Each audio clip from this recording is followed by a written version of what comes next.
So thank you for sticking with me over the last few months to find a time for us to Sure, chat. I sure, know of that you course. have been busy launching a book, and you, for the people who are listening, is Rob Harvilla, the host of the podcast I recommend the most, which is 60 Songs That Explain the 90s, and it's book Songs That Explain the 90s. Have I got that right? There's no number in the book title. I was glancing There at it on my actually, husband's nightstand.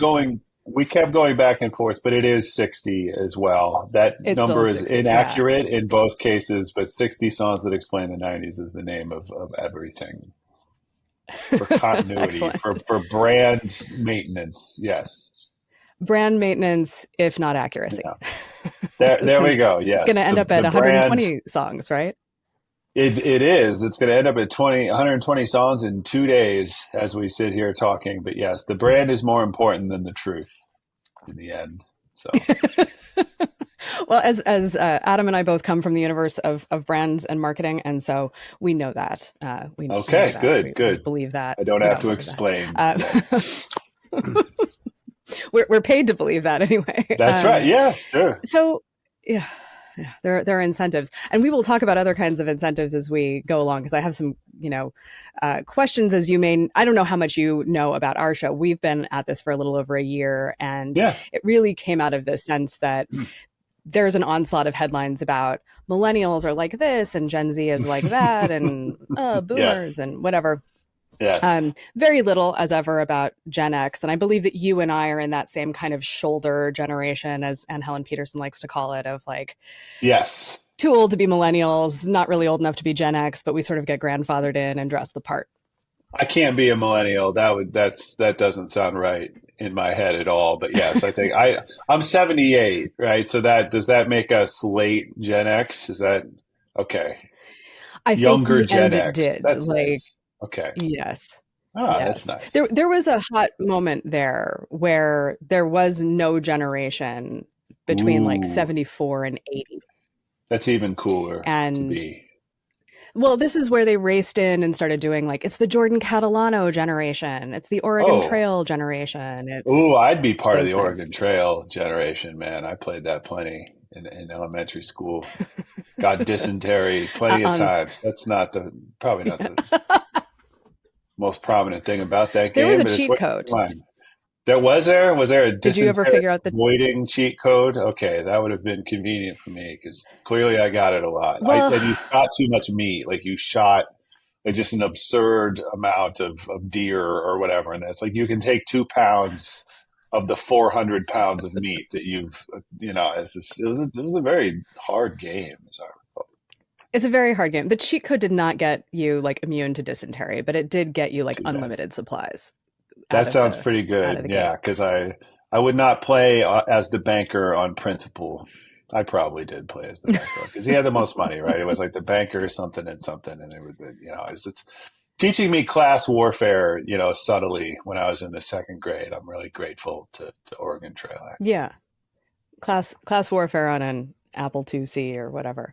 Um, so so one of the things that I have been thinking a lot about as part of this conversation about generations um, is kind of how fast and loose uh, clickbaity headlines and the New York Post and other actually. places are with Sure. which parts of culture belong to which generation and so on. Yeah. And so Yeah. I think that the seeds of me reaching out to you actually do go back to a relatively early episode I heard. I don't know that I started listening right when the show began, but I heard it promoted on, I think, probably the Rewatchable, since that's the only other Ringer show I listen to with my husband. He's a big NFL guy, so he can listen to the rest of it. Yeah. But there was a relatively early kind of run of women in rock episodes, it Yes. seemed like, or at the very Air least, I quotes. cherry picked them. I was like, I'm listening to Alanis, Yes. which I think was the first one, and then Personality.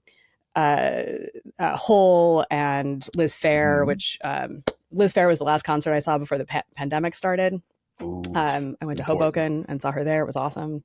All Uh, right. but there was this moment where you get through the essay, which is wonderful, and then you bring in the guest, and she's like, oh my God, I love Celebrity Skin. It meant so much to me when it came out. I was 7. Yeah, that And happens to me all I, the time, and I don't care for it. I don't care for the youth of other people. Very upsetting to me personally. I don't know about you. well, I low key lost my mind. Right? And not that she was Okay. 7 when the song came out, but like, Hmm. what does that mean that it meant something to you? Like, what could it have meant to you at 7? Doll parts. Like, what could that song possibly mean to you at It's a good 7? question. If Um, I recall, that was Yasi Salek who, hosts her own couple of podcasts, who does Bandsplain was her first one. And so she talks about, alt rock, Gen X bands at incredible, hours long length. And she is a little younger. And there is a huge difference between hearing Doll Parts or Celebrity Skin or any hole really at 7 versus like mhm. 14. But I do think Yeah, that even at 7, you don't have any context for anything, of course, but I do think that there is an element of Courtney Love's voice and bearing, that this ferocity, but also this vulnerability to her, that I think can imprint on you, even if you have no idea what is imprinting on. You can fill in the biographical details, and get into all the gossip and all the chaos later as you become an actual angsty teen. But I do think that that is a very striking physical voice to hear when you are 7 years old. And I think that you're going to remember that even if you don't really understand, what or who you're hearing, right. at the time. Yeah. So I was walking the dog this morning and listening to the 119th episode. Great. That's a And one great of the things activity. that, Yeah. I well, love it. it was part of why I listened to it. Actually, it was very funny that it came up about the Bass Pro Shops thing. My husband and I did a cross country drive in November and Oh, December, and we stopped in Memphis and we went to the second largest pyramid in the world or something, the fourth largest pyramid in the world, which is the Bass Pro Shops in Memphis, Tennessee, and okay. I was and not up saw the on that, Garth but I got to Brooks. visit now. Yeah. Yeah, you got to check it out. It's amazing. Um, I mean, there is nothing like a Bass Pro Shops, and no two are exactly the same, and yet it is That's exactly the right. same every time you go. Snowflakes. But Yeah. the box sets of Garth Brooks were prominently placed Good. at the entrance, Glad to hear it. and I have this slightly odd situation of an English husband who nevertheless likes Garth Brooks and American football. Is that It's right? Okay. coming from the Pacific. I'm from like the Pacific Northwest grunge era. This is not what I had predicted, Okay. but here we are. Like Courtney Love. Yeah. so, All right. so he was very excited and was like, wow, there's, this is here. I can't get this on Spotify, which I also was You unaware certainly of until can't. listening to the No. show today. Yeah. And I think there's like this really interesting difference between how generations post like 2000 discover music, and that Hmm. the monolith of radio, which I think you and I grew up with indie rock radio and that sort of thing, Mm-hmm. is just not that does not exist any longer. And so that sense of, if you were into indie rock and I was into indie rock, you could be in Ohio, I could be in Oregon, and we would basically be listening to the same music with a little bit of regional difference. Right. And like, a local band that was big in the Midwest or whatever versus somebody that was great, big in Portland, Sure. whatever that meant. And like now it's, well, what do you find through Spotify? What's surfacing through to you maybe on like SoundCloud or something? How are Mm-hmm. we discovering these things? And I think that like difference is a really interesting one as you start to think about this third generation or fourth generation really that wants to take ownership of the 90s, which is Gen Z, who was not there at the time. They weren't. They Uh, weren't there. They don't know. they don't know. And yet they love it. They love And the yet they love 90s. it. Sure. Yes. And it's just sort of simultaneously bizarre. How are they finding it? And why are they feeling some sort of nostalgia for a period of time that they like, that sense of nostalgia as a form of memory? That's not it. It's a different kind of nostalgia. It's a totally different flavor. And I wonder Right. if you have a sense of like, what is it about the 90s that we keep coming back to? It's a good question. Some of it is cyclical, right? Like cyclical was probably the way you pronounce that word. Like whatever generation or whatever, it's like 2 decades it takes, like just as in the 90s, we were returning to the 70s in some way. in the 2010s, we were turning to the 90s. We're a few years past that now, obviously. I mean, yes, I think that there is something very specific about the 90s. And I do think that the radio and MTV, and the tyranny of physical media and the $17 CD, the limit on your choices, that resulted from all of that. Like that had a huge effect on the music you listened to and didn't listen to, and the music you came to love. Right? Like I couldn't have conceived of a Spotify or a SoundCloud or a YouTube or whatever when I was 13 years old. And if I wanted to listen to Weezer's The Sweater Song, I either had to buy the CD for $17 or I had to just sit by the radio, with a blank tape, ready to record the second the drums kicked in when they played it next on the radio. And I did the second, I did the latter, at first at least, but Mm-hmm. that makes all the difference in the world how you hear this music and how you feel about this music, when you've bought it for $20, like just like 1/3 of your total net worth has now been spent on a Weezer CD. And what that's going to do to you is make you feel very strongly about Weezer.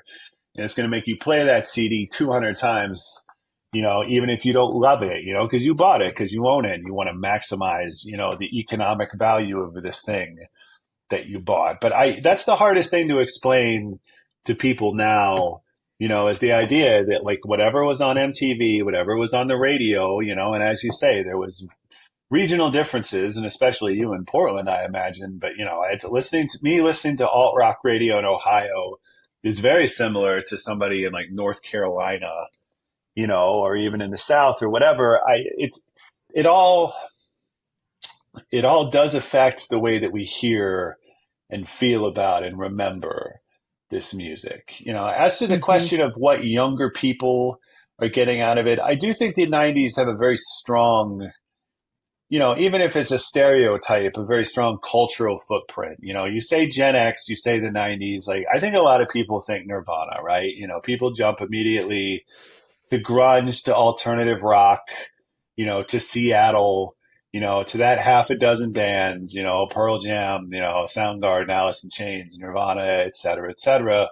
I do, that's an overgeneralization, of what was happening musically in the Mm-hmm. time. But that's, what you remember is the Nirvana t-shirt, being sold in Target now, kids now wearing wearing Nirvana t-shirts, and maybe maybe they know the band well, maybe they don't know the band at all, but it still means something. It conveys something, and I do think that the 90s has hung together as a musical and a cultural and like a sociological idea. And I don't know if part of that is it being the last decade before the internet, before the atomization of everything you're talking about, the twilight, of physical media, the twilight of MTV is a major force. People talk about the death of the monoculture, whether or not you believe in it, but things do spread out and get pretty chaotic, from the 2000s on, largely thanks to the internet. And I do think that that makes the 90s stand out all the more, as at least superficially like a more coherent, and graspable period of time, with like a stereotype, of how we looked and sounded, that you can cling to even now, even younger people who weren't there. Right. Little did they know. Little did Um, they know. That's right. about the, but that is also, I think, um,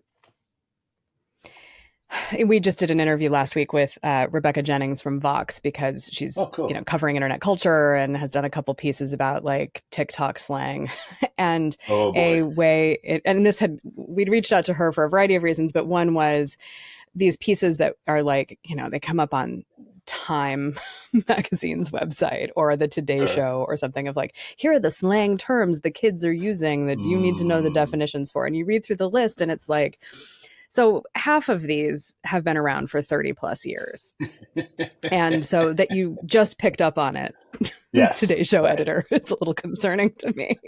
Um, but And then some of them are, have very clear like origin points. If you're part of gamer culture, you recognize them, and they've been around for quite a while in gamer culture, but they've become more Hmm. common amongst like people under the age of, like, let's say 30. Yeah. And some of that is like, is it because they're under 30, or is it because we've like decided that you don't have to give up playing video games just because you turned 30? That was a And very that like important it's okay revelation to to, me personally. Yeah. So I think it's that one. yeah. Apparently, this is Gen X's innovation, by the way, is that Oh, we're the really? generation that realizes you don't have to give up skating and gaming and, I don't know, wearing sneakers or something. That's Um, true. We are much cooler dads than our dads were, or we think we're cooler, which is basically the same thing. which is basically the same thing, yes. Yeah. Um, but yeah, these lists get generated, and half of them you just feel like people have been saying that for a really long time. That's Yeah. something, that, or it's very regional. I still remember a period of time when like, um, there were certain kinds of slang where you just knew that that person was from California, or you just knew that that person was Mm. from the Midwest because no one Yes. in Oregon used these words. Hmm. Um, or that it was like clearly coming out of skate culture. And it just feels like maybe what happens is things get a little more democratized. And then that's when Time and Today notice, and write up the list. On the Yeah. other side of things is the TikTok slang stuff, which feels Mm. very, I was thinking about this as I was trying to come up with what the hell the question might be about this for you. But it feels like, there was always sort of a street cred thing about adopting slang of whatever tribe you wanted to feel like you were a part of. But now, like, the street cred is monetizable, and like Oh, that was a thing that only applied to rock stars of whatever definition you want to, sure. whoever you want to include under that mantle. And so like now it feels like everybody's trying to make fetch happen, because of algorithms and programmatic advertising. Sure. Hashtag fetch. Trying to make, yes. Okay. That's interesting. Yes. I mean, the first thing I think of is the very famous New York Times prank that Sub Pop Records played on them when they, I'm sure you know this. When the New York Times printed an ultimately faked, collection of grunge slang, of Seattle slang. It was like wax slacks, or like unattractive pants, and like swinging on the flippity flop was just like hanging out. And I think that's one of the more famous instances, of a cool regional subculture like making fun, of a major media organ for trying to like penetrate it and trying to like publish this lexicon, this jargon, that has endured, for 30 plus years now is a famous media moment. And I do think that regional slang is always going to be a thing, but yes, I do think that the internet again has largely replaced, those regional differences, and it's the internet is where we all live now, or many of us live now, from better or worse, almost invariably worse. And I do think that TikTok, and just the impenetrability of that universe, of the YouTube universe, this is how we tell the difference between generations, right? Like my 12-year-old son informed me that of the existence of Generation Alpha. I don't think I was even up on this, but he was trying to explain to me what generation he's a part of, or maybe what generation my 3-year-old daughter is going to be a part of, and like what separates them. I just And got the book about it. oh, good, you have a whole book. I understand it's shouldn't help. I need that book very much. I don't know if my children are Um, thriving. it, I need help. I am not thriving you in this landscape. you could also read any book from the early 2000s about millennials, and it would be the same Oh, book. okay, all right. You're just passing around the Because, same like, breaking knowledge. news, Gen Alpha are digital natives. Oh, yes, I have heard I bet that you've term never heard that before. before. Very exciting for them. But yeah, it just watching my kids, my 12 and 10-year old, you know, their media diet is like 80% YouTube, right? And just Hmm. random YouTubers like playing whatever, like Roblox or Fallout or something, and it's mystifying to me. Like the memes that they're into are mystifying to me. And part of it is just this is the circle of life, man. Like my preteen sons are supposed to be, their lives are supposed to be baffling and impenetrable impenetrable to me as a mid-40s person, right? Like I'm not young or cool enough to understand what they're even talking about. And that's just the way it's always been. But I do think, again, this is Mm-hmm. largely mediated by the internet now. Just the impenetrability of TikTok or YouTube or Twitch or just, whatever, the meme landscape, that they're fluent in and I just don't have a clue about. Like that's just the way it goes. That's what being a parent is all Mm-hmm. about, is not understanding what your children are even talking about. True. I think the flip side of it also is, and I was thinking about this because it was giving me sort of flashbacks to my dad's Oldsmobile. But you were Mm, in the Garth Brooks episode, yeah, you were talking about um, the tapes your dad had in the car and the things that you listened to driving around with him, yeah, and like my dad had not necessarily exactly the same set of tapes but very close. Just add very also in similar. like a Steve Martin comedy tape, I'm pretty sure, was also in there. Ooh, that's um cool. That's very cool. that Little, was cool. It was cool. It had King Tut on it. I don't know what that of album course, was that's called. Maybe it's just coolest of called King all. Tut, but it had King Tut. That's a Yeah. kid's favorite Steve um Martin thing. um but that experience of, as a child, not getting to control the media that you consumed, because there's Yes, only yes. four channels and what's on the Hmm. radio or what your parents have in the car Yeah, on tape. And you do not have your own record collection. Whatever is right. playing on a Sunday morning is of your parents' choosing, and you're not allowed to touch that hi-fi. Like that is No. that is an Yeah. experience that, like, here's your iPad, go, does not have that same kind of, I don't want to say force fed, but just like no agency in their sort of media selection, apart from maybe Saturday mornings, we're just going to give up and you can watch the Hmm. cartoons. Like that's That's right. about as much of a choice as you have, and it's still totally programmed by someone else. Yeah. And I think like that is a, as I was, going back to my initial question of what does it mean to be seven and hear a song and think, oh, that means a lot to me. And the sort of Hmm. terrible example I gave to my husband yesterday when I was thinking about this was, I have a very vivid memory of being in line at the pharmacy at Fred Meyer, which you would only know if you're from Oregon, probably, but it's part of the Albertsons universe now. And Okay. they had, I just remember it felt like it was constantly Kenny Rogers, or that Islands in the Stream duet that Kenny Rogers did with somebody. I With think that was Dolly. Kenny Rogers. Like Yeah. those kinds of songs were just always on the store Sure. stereo system. And so I have like a sort of nostalgia for that, of like being dragged along on my mother's errands Hmm. during the summer or whatever, and or after school, and being in those stores and all of the weird, like, you get lost and you're you're yelling for your mother running through the store, and While listening it's to one of Dolly those Parton like and Kenny Rogers. Walmarty. Sure. Oh yeah, well, exactly. While listening to that, and I remember that the Barbies were very close to the pharmacy aisle, and so frequently I could like Mm. con my mother into buying a new dress for Barbie or The something. pink But like, aisle you're describing. Yes, that's very important. yes, I had expensive taste though. I was always trying to get an Oscar de la Renta dress for Barbie, Whoa, that is which very was classy. very classy. I don't know where Barbie was going, but clearly to a lot of award shows.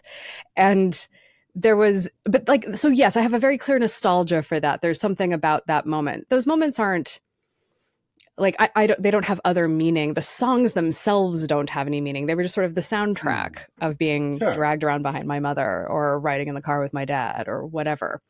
Um, and that is a very different kind of nostalgia than the nostalgia where like your first serious boyfriend cheated on you and You Ought to Know comes out. There we go. That is a very, very, Right? very, Like now you're connecting on like six mm, levels as opposed to just like, I right. remember that song. It was on all the time when I was a child. Yeah. Um, and I guess the thing I wonder about is overall the episodes where we've talked to people of different sort of, they were at different ages when those songs came out, either from you or from each other. Right. Like, what do you sense any kind of pattern in like the people who were in their 20s when a song came out versus someone who was a teenager when it came out versus someone who was still small when a song came out? The kind of point of connection. Right. The theme of, my 120 episode show, and also book at this point, boiling that down to one sentence, what I found is that the music you loved as a teenager is the music you'll love most ever in your life. Like that intensity and like the you ought to know thing you're describing is very much a part of it. But just the feeling you had when you were a teenager that this music is mine, like I'm choosing it, and this is my identity, and this is my generation, and this is what's going to define me. I don't think that you start thinking like that until you're a teenager. I think that even by the time you're in your 20s, you're still, music is still defining you, but it's a very different feel already. You're not being as marketed to as much as you were as a teenager. There's something very specific about that time and the music that you listened to and the agency that you had, and your raging hormones and your raging sadness and all of that, like that's the optimal time for me to have heard, Smashing Pumpkins or Nine Inch Nails or whatever. The music from that era, and that time in my life, there's just an aura to it that I don't think I can get anywhere else. I think agency is a part of it. Like my wife and I were watching the Oscars last night, and my sons were both like sitting there like listless and bored. And eventually we realized that like it's relatively not that often that my wife and I are like controlling what they can watch or listen to. Right. As you say, Mm-hmm. because, they're on the iPad, they're playing video games, they're streaming whatever, on Disney Plus or Netflix. Like they have so much choice now. And what they're doing so often is exactly or close enough to what they want to do. It's impossible to explain to them like how holy Saturday morning cartoons and after school cartoons used to be, because those were the only times that cartoons were on TV, for most of us. Just the idea that you weren't in control of everything all the time is very hard to convey to a young person now, where they can control most things most of the time, at least by comparison. For me, like I listen to a ton of music around my house, and so I'm de facto sort of controlling the music that my kids are hearing, but it's just background noise for them. Like eventually, occasionally they'll ask a question, or seem interested in something, but it's not me like, all right, now we're going to listen to Sonic Youth, like boop, and I make them like just sit there and sort of take it in. Like they're just running around and doing whatever, and maybe they're hearing the Right. music at all, and maybe they're not, but it's not. I don't flatter myself that it's important to them at all what they're hearing or what I'm doing at all. But it's such a different feel back then, when you had three TV channels if you didn't have cable. Again, the MTV, the radio, and then what your parents' record collection, just you were limited, both to what you had immediately on hand, and then, you were limited to what your parents were doing, what they were watching or listening to, and for Yeah. me, I think being obsessed with music from an early age, I think I took my dad's tape collection, as we drove around town a little more seriously than the average kid. But like I think everybody has those sort of memories when you're strapped into a car seat, Mm-hmm. and you have no choice but to listen to Meatloaf, whether you're into it or not. And there was definitely a moment there in like the late 70s, early 80s where even if you weren't into it, you had to listen to it because it would That's be on the right. radio. I That's mean, right. that was a thing that you talked about in that initial exposure to Garth Brooks of like hearing the twang and going, nope, because I'm an indie rock guy. And It's like, country music. Yeah. yes, 100%. I was in a high school in a suburb of Portland called Hillsborough that is basically three kinds of kids. It's kids whose parents are like dentists and optometrists, and then it's kids whose parents work in tech, and everybody else works on a farm. And Okay. so like you got exposed to country whether you wanted to be exposed to country or not Sure. because that was the makeup of the place. And so you couldn't avoid Garth Brooks. But I had the same thing. And to this day, my mother still, like, if she hears a twang in a singer's voice, she's like, that's country, and is like done with it because she's Forget it. like her thing right now is Greta Van Fleet. She's like all about Ooh. that because it reminds her of Led Zeppelin. And if Of it course reminds it her of Led does. Zeppelin, then she is on board with it. All right. Very stereotypical boomer in this way. All Um, right. but that sense of like you had committed to something, you bought the $17 CD or whatever, and like you had to kind of ride or die for that. That was a definite thing. And like Yes. reading the liner notes, like you'd get the CD Mhm. home, you'd unpack it, you'd stick it in the thing, read the liner notes. If it didn't have liner notes, what a disappointment. Like Right. that was, you had to get the full value out of the thing, but it also became like a real investment in like tracking through something. Of And course. then if you were really into it and also like reading Spin or Rolling Stone or whatever, you might find out that like this artist was influenced by that artist. You didn't have an algorithm saying, No, you if did you not. like The Offspring, then you'll You had also love snooty record whatever else. store clerks. Yes. Yes. Who I miss. I miss those Yeah, me guys. too. Me too. They were snotty the vast majority of the time, but I miss them anyway. Yeah. Yes. But that does feel like an interesting sort of difference as well of if you're getting your music from Spotify, from the algorithm, from whatever clip is embedded in someone's TikTok, and that's how you Hmm. discover music now Yeah. versus having to kind of pick a lane. And Right. that's the radio you listen to. Those are that's the station you sit there waiting with your hand hovering over the play and record buttons so that you Hmm. can record it onto a tape. Like that sort of commitment is not required.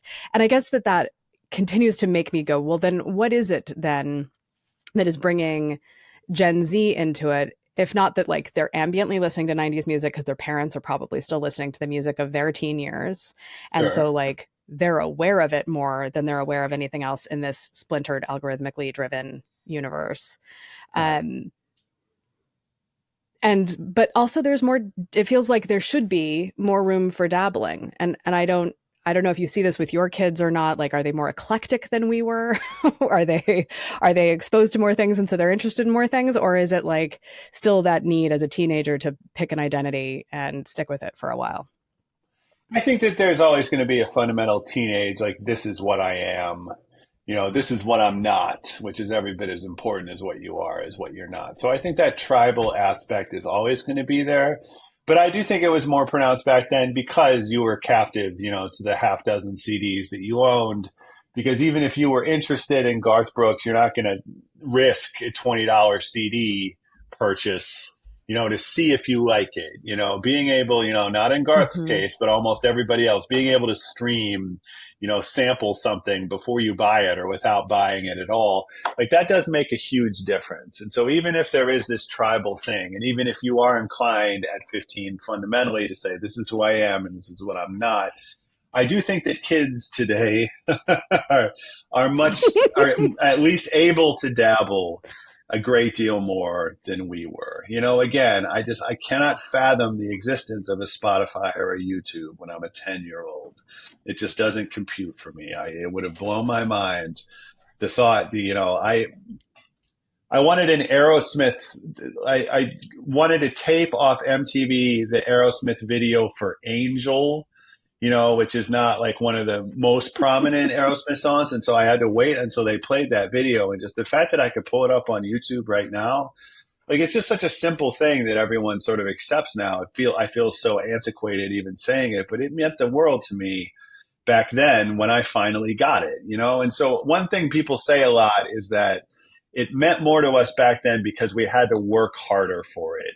If we're going to find, like, I don't know, like Bikini Kill or something, it was because like somebody told us, or a snooty record store person, and we read about it in a magazine. We had to go find it, and that search and that Yes. exertion, is going to give us a greater personal investment when we do find it. And it's going to make us love it all the more and make us be it all the more. This idea now that you can sort of put on a costume and like stream anything, and just discard it just as quickly, it means less to you theoretically because you didn't have to work for it the way we did. Like that's the theory anyway.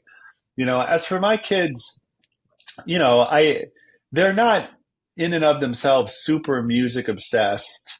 It's not like they would say they have favorite bands. They don't have posters on the wall, anything like that. Again, it feels like a different media landscape where like Mm-hmm. YouTubers are the new rock stars and like all that kind of shit. But I do think that they are omnivorous, or able to be omnivorous in a way that I wasn't. Absolutely.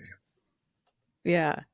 The other experience you talked about, and the reason it came up is I offhandedly said The Offspring, but I think it was in that episode you talked about how like you personally discovered that punk Yes, rock music had been invented in 1994, that's and correct. and so thank you for that for You propping got up it. It that was whole me. genre. Yes, sure.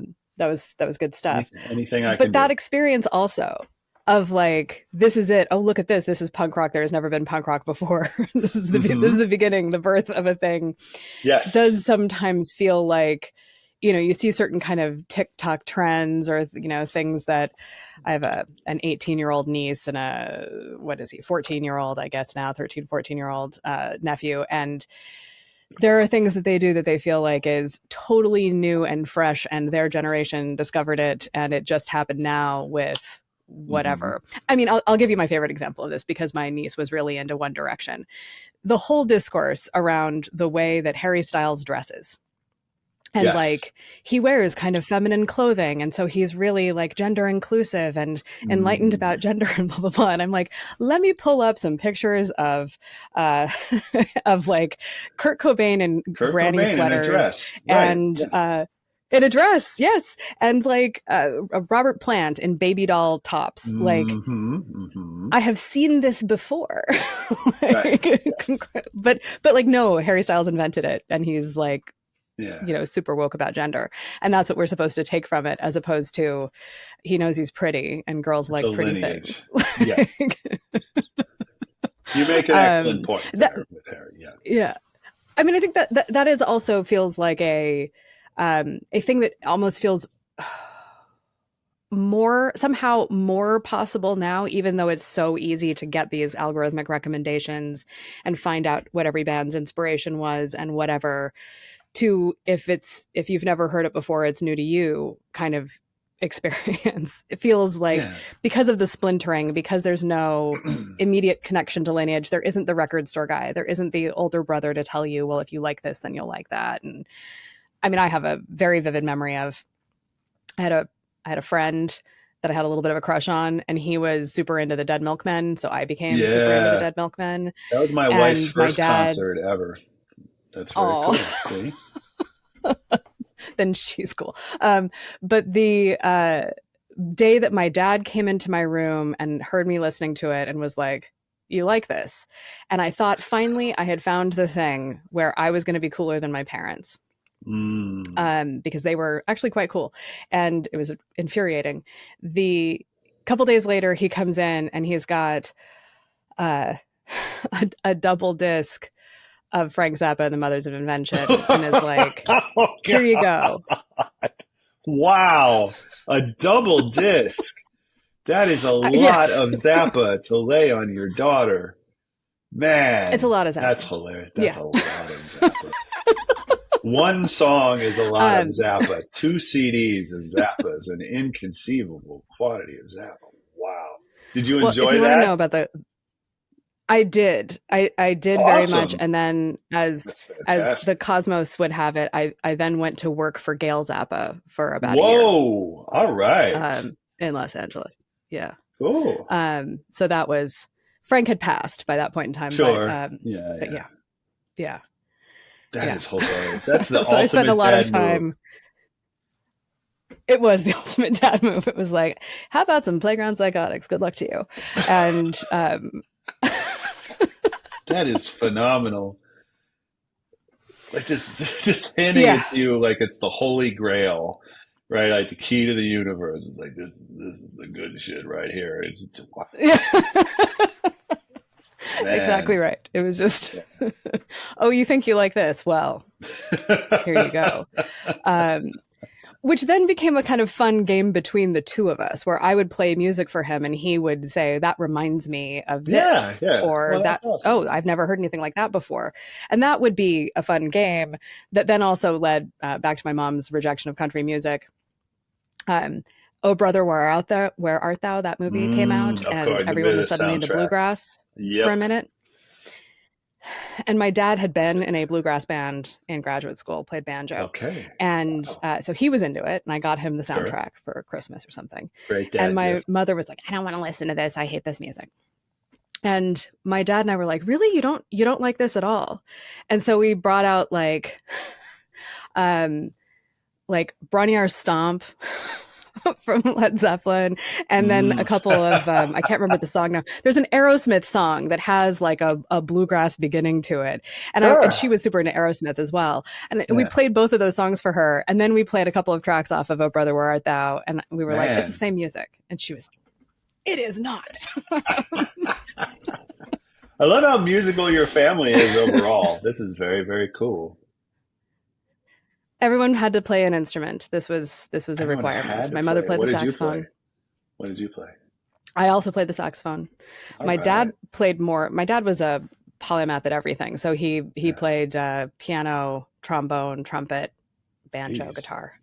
Um, he was a band all by himself. Yeah. And my brother played violin, piano, tenor saxophone. Man. Uh, so yeah, we all had to play something. And there was a lot of That's music cool. around. And Yeah, yeah. like, I think there was also moments where like, oh, you like Axl Rose's voice, listen to Janis Joplin. Oh, you Right, like Janis right. Joplin, listen to Billie Holiday. There were those kinds of Right, right. That's so cool. connections being drawn for you. Yeah. And now it's like you go into Instagram and they recommend tracks to put behind your picture of like the daffodils pushing up in your garden. And it's like Florence and the Machine. And you're like, why? Yeah, Why is this yeah. the song?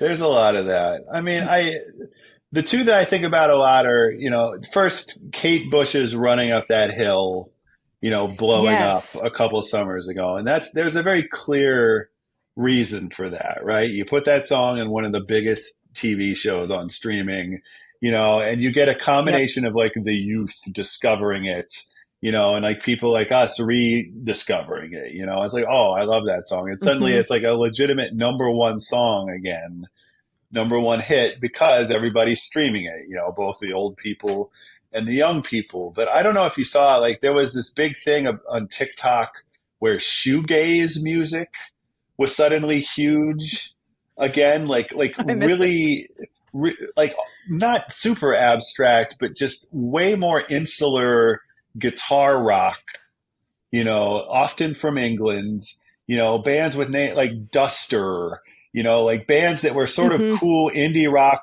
alternative rock bands of like the late 90s, maybe early 2000s, but like were never mainstream in any way, shape, or form. Like Running Up That Right. Hill was a big song back in the day. Like Kate Bush, Yeah. was a pop star, but this was suddenly just very niche music, even back then, that suddenly rises to a huge prominence on TikTok now. And what made that more special, or seemed to, was like there was no Stranger Things catalyst. There was no large Right. media monolith trying to convince kids that this music is cool. Like I don't think that we've even gotten to the bottom of what makes a band like Duster a social media sensation, because it's like now they're trying to do it. There's no effort. Mm-hmm. There's no machine behind it. And I think that maybe Mm. it's a '90s sort of relic, but the feel of that being organic, and not being industry driven. Like this is really what the people want, and what the people want, for some reason, is like I don't even like, yeah, like just bands like Duster, like they were never cool, but now they're cool, and that's very cool that now they're cool, even if I don't understand what makes them cool now. Well, shoot, it's also funny to think about the idea of shoegazing in a period of time where everyone is addicted to this piece of glass in their pockets that Right. always has something. It's a slot machine. You just keep pulling the arm Hmm. and it'll pop Yeah. up something. You know what I Right. mean?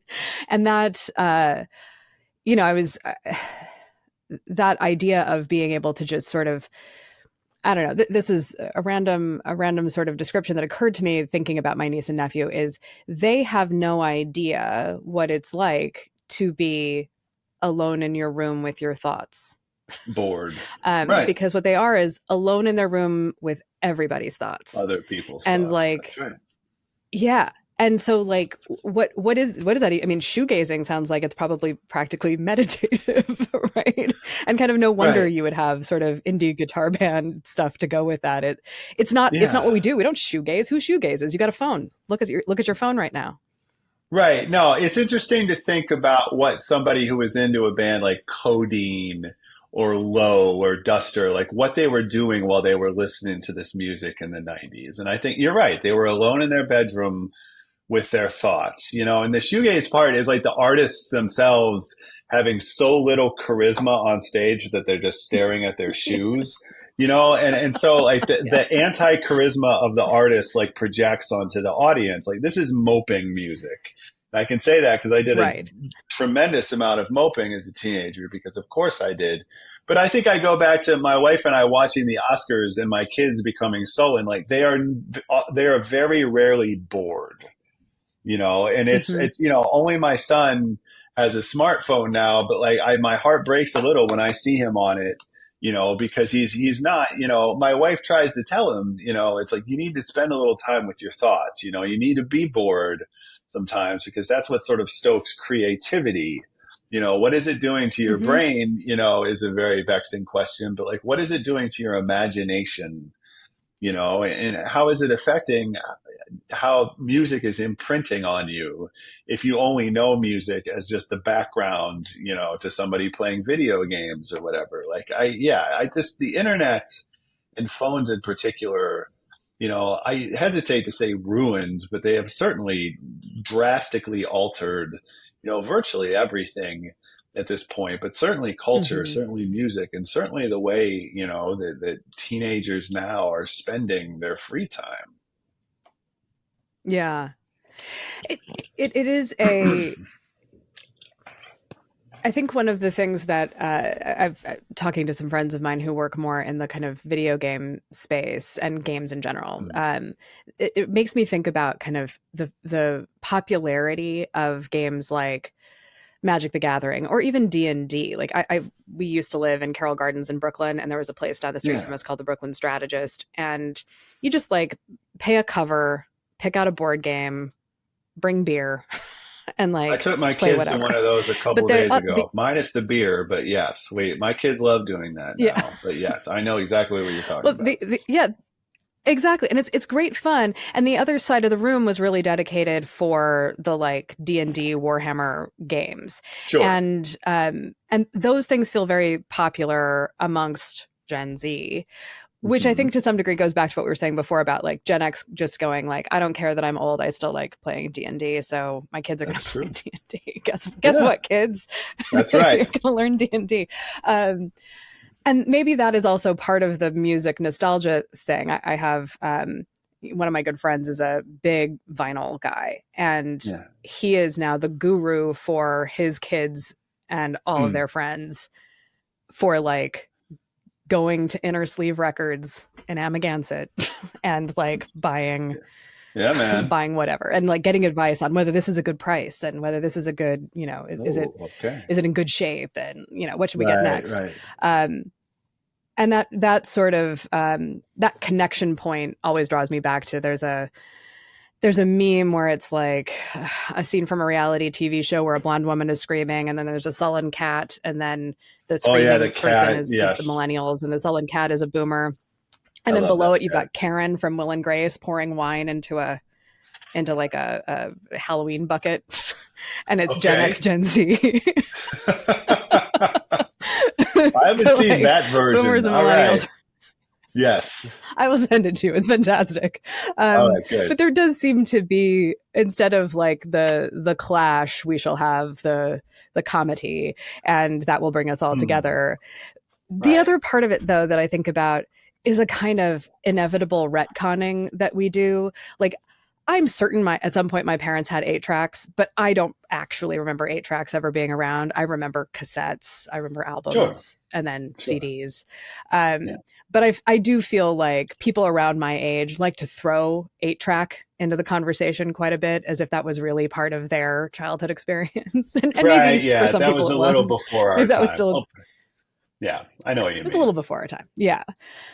And the interesting thing that's happening now is back in like 2000, a book comes out called Millennials Rising, and it's sort of the first real book about what millennials were going to be like. And it Oh comes boy. out at the point in time that the oldest ones are just graduating from high school. Yeah. And this is the origin point of they're digital natives. They're the most diverse generation.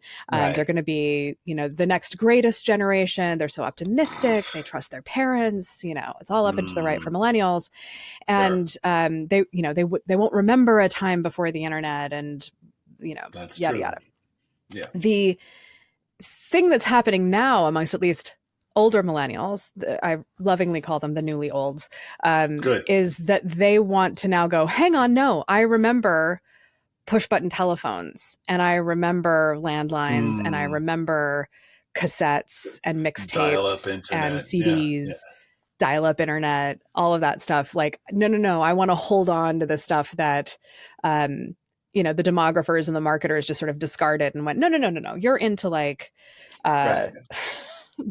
the postal service and smartphones and Patagonia vests. That's what you guys Sure. like. That's right. Right. And are there things you've ever retconned for yourself in the name of nostalgia for your youth? That's a good, because I do, I had, the here it is.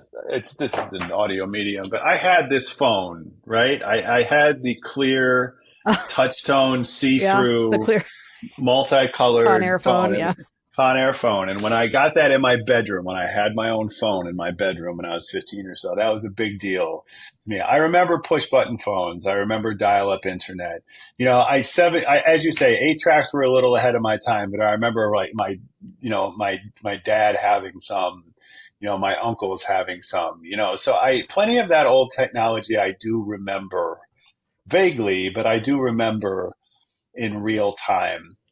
I don't think there's anything that I'm falsely claiming that I experienced that I didn't experience. But I do think the farther we get away from my youth, the more science fictional somehow, that era seems to me. The idea of a video Mm. store, just going like the idea of like, I was thinking last night for some reason about like just VHS tapes, and just how how you used to watch movies at all, if you did it at all, was this very Hmm. laborious, very prone, to breaking, to distorting, medium, if you wanted to watch The Godfather or something, like just how hard it used to be, to get to any of that, and how janky and how physical and how clunky all of this used to be.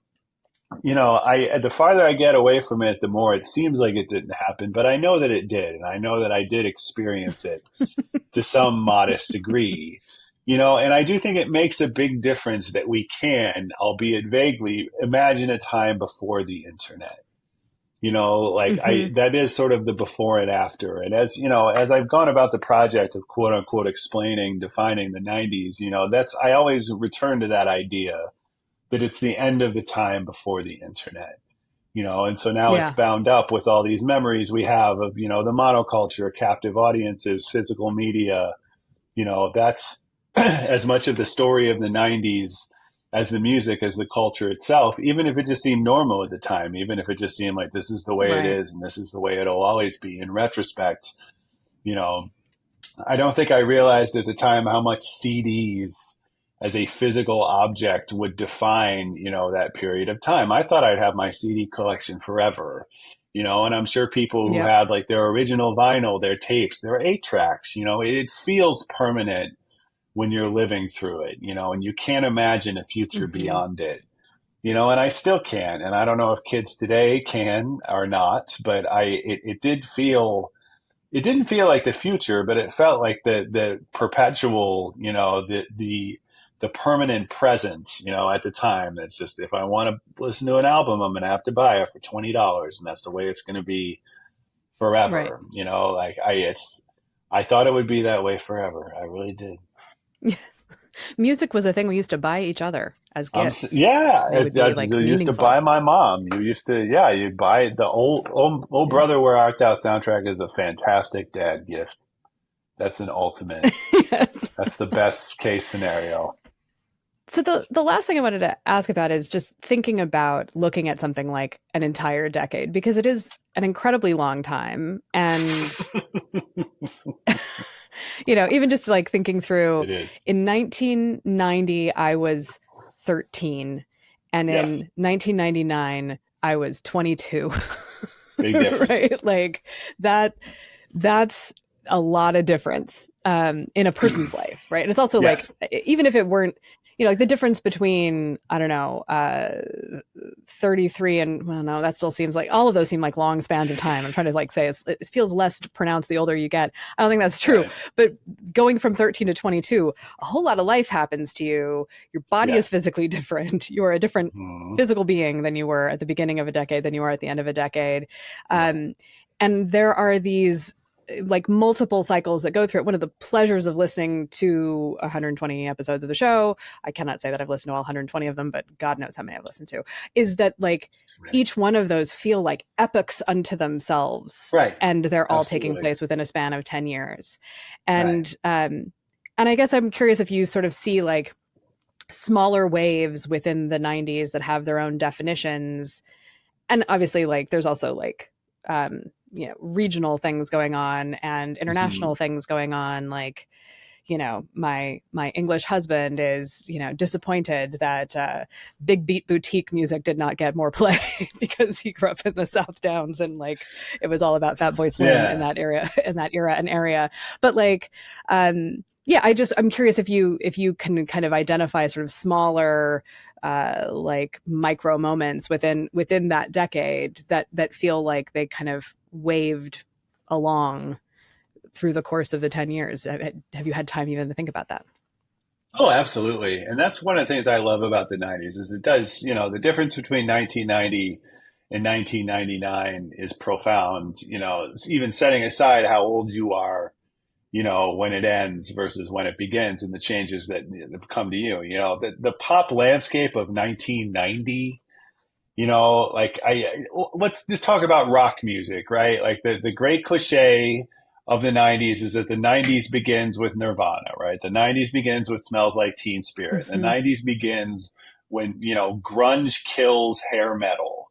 If you were glued to Yeah. MTV like I am, you spent the late 80s and beyond listening to Poison, Def Leppard, Motley Crue, Guns N' Roses, right? That's what rock Yes. music is. And then suddenly overnight, quote unquote, Smells Like Teen Spirit changes everything. And so that's 1991, right? And so already sometime in the decade has passed. And then from 1991 to 1994, when Kurt Cobain passes, like that's the grunge, the alternative rock era, right? That's when Seattle is the Mm-hmm. coolest place on earth. That's when Nirvana, Pearl Jam, et cetera, et cetera, et cetera, sort of redefine rock music. But by 1994, that's kind of over, or most of those bands have peaked, commercially or just Mm-hmm. gone on to be other things unto themselves, and then in the mid 90s, you get sort of a more random and chaotic, poppier landscape, like you get weirder fluke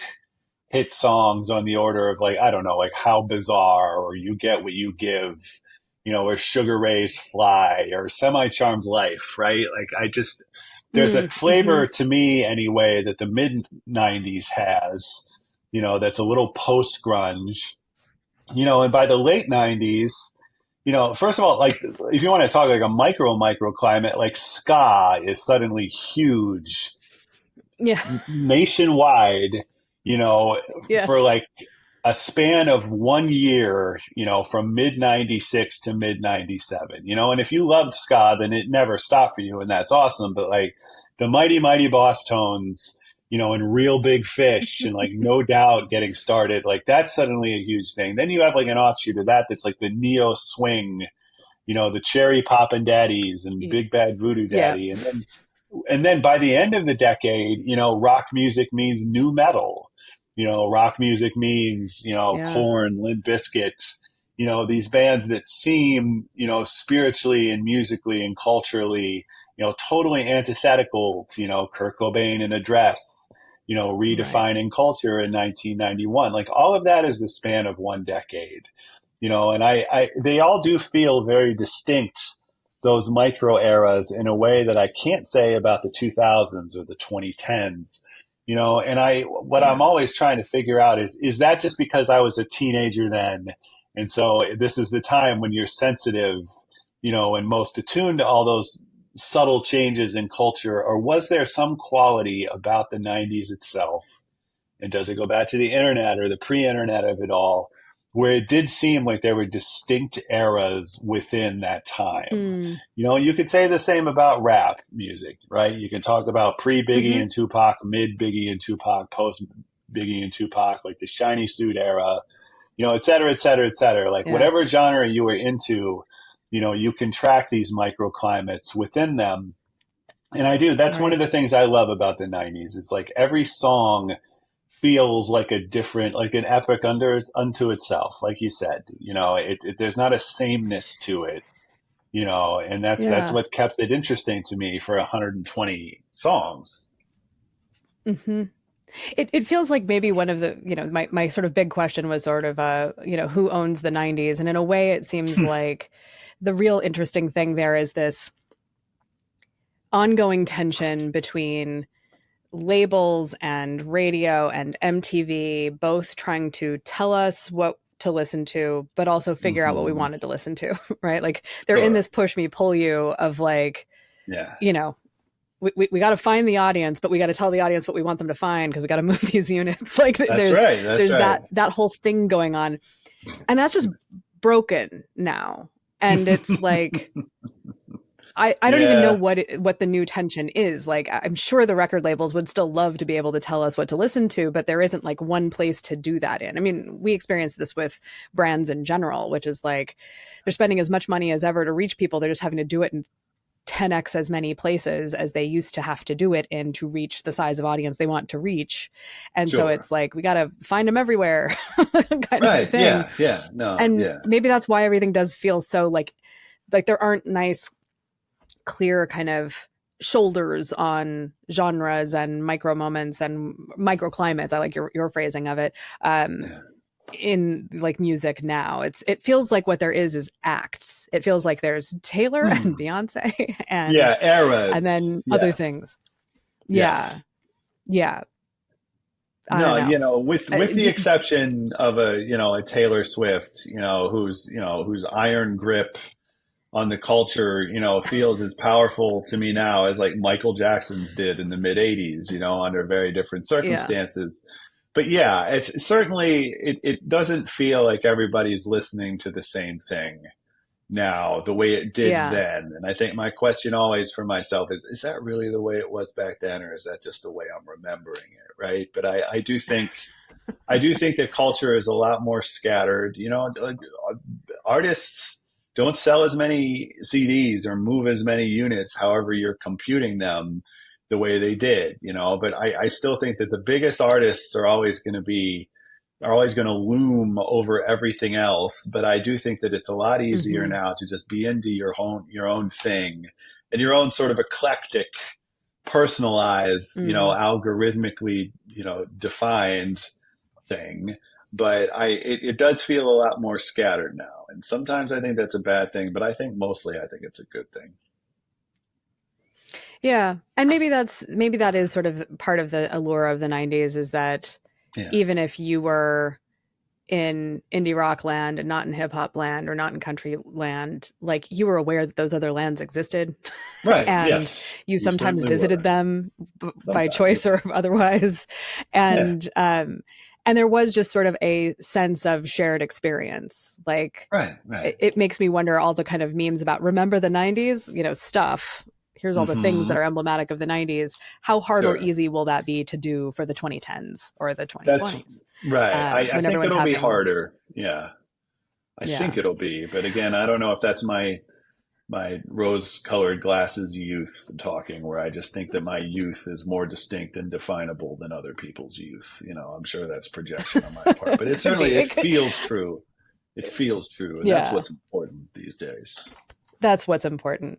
So if you were going to give it to one generation, which generation do you think gets to claim ownership of the 1990s? Well, I think it has to be Gen X, right? I think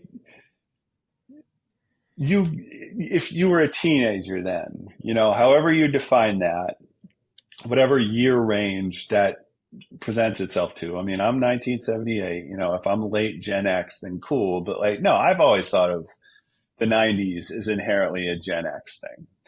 I think you had to have been a teenager at the time. I think anything beyond that, and it's your relationship with it is cool, but it's different, and it's refracted, and you are, if you got into Nirvana in 2001, that's a very different prospect than getting into Nirvana in 1991. It's not a better or worse thing, but there's something to be said for the real time experience before you know that they're canonized, like before. Even by 2001, a young person was coming to Nirvana knowing this is the most important, one of the most important bands of all time. That was already set in stone back then. And certainly it's set in stone now. But to not know that, to sense it, and to love this band and to have a sense that this could be a big deal. But the uncertainty of it and the real time choosing of what's important and not important, that's just as vital to what makes a generation, when these questions are not yet decided. So, it's ours. It's totally ours. It's to the extent that I can say I'm Gen X, then this is Gen X's decade, to contend with. Cool. I'll take it then. All right. As being all of a year older than you. It's ours now, bitches. No, anyway. That's the attitude we need to bring to this. Exactly. It's one of my favorite things about the generation memes on the internet is when Gen X raises its head, and typically, you'll get these like stitches of like a Gen Zer going, "How come nobody comes for Gen X?" And like, here comes a Gen X person saying like, "Oh, you don't want to come for us. You do not. We're feral and drank water out of a garden hose, apparently. Right. Yes, we did. And we will cut you. We did not have water filters, dude. Bitches. There we go. I'm going to join you in this attitude. There you go. Awesome. Well, Rob, thank you for taking the time to chat with me. In the Demo is written and hosted by Farrah Bostic and Adam Pierno, with support from the Difference Engine, edited by Allison Preisinger and AMP Studio, with production support from Ashley Darrington. Music used with permission by Omega Man under the Creative Commons license.